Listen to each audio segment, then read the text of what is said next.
নমস্কার। আমরা এখন এসে গেছি ছাতনার বাসুলি মাতার মন্দির। দেখতে পাচ্ছেন, এটা ছাতনার যে রাজবাড়ি আছে ওর পাশেই এটা বাসুলি মন্দির। এখানে নিত্য ভোগ হয়, অন্নভোগ।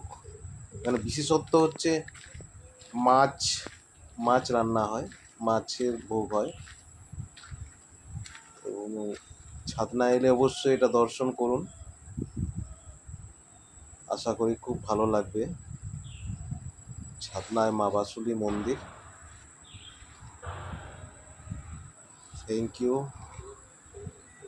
দেখা হচ্ছে অন্য কোনো ভিডিওতে।